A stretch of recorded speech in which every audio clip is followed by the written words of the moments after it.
Welcome to an occasional op-ed of Mayank Chaya Reports. I'm Mayank Chaya.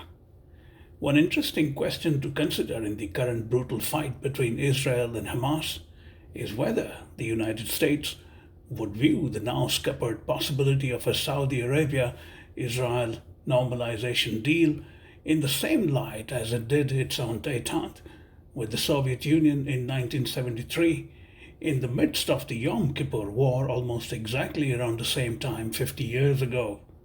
On October 6, 1973, Egypt and Syria attacked Israel's forces in the Sinai Peninsula and the Golan Heights. Then, as now, Israel was caught completely unawares by the combined Egyptian-Syrian onslaught.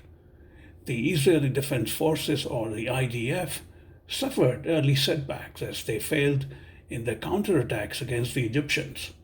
It was on October 9th, which happens to be today, that is 50 years ago, that Israel asked the Americans to do what the Soviets had done for Egypt: resupply weapons.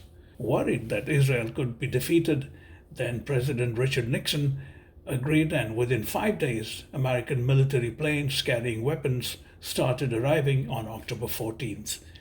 The Soviets under Secretary General Leonid Brezhnev had done the same. In a sense, Israel and Egypt had become American and Soviet proxies, respectively, in a version of the Great Game. Despite all this, America was worried that the Yom Kippur War could dismantle the US-Soviet détente.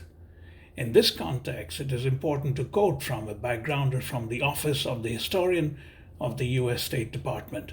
I quote, "On October 24th, Brezhnev sent Nixon a hotline message suggesting that the United States and the Soviet Union send troops to Egypt to implement the ceasefire. If Nixon chose not to do so, Brezhnev threatened, we should be faced with the necessity urgently to consider the question of taking appropriate steps unilaterally. The United States responded by putting its nuclear forces on worldwide alert on October 25th.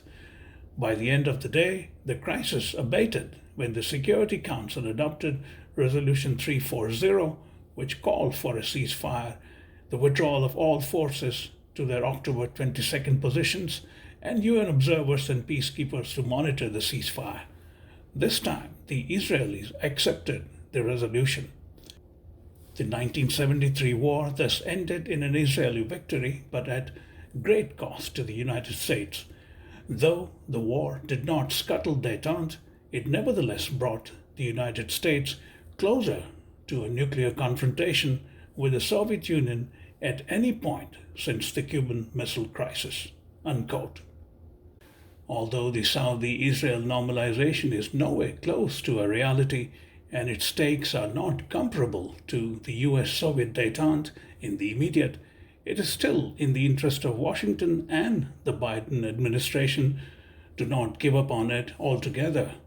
Of course, in the foreseeable future, the Saudi-Israeli normalization seems unachievable. Eventually, though, there will have to be some measure of that process bearing fruit. It is both instructive and troublesome that in 50 years since the Yom Kippur War, nothing of consequence has changed in the region except that leaders on all sides are different. The animus remains as intense now as then.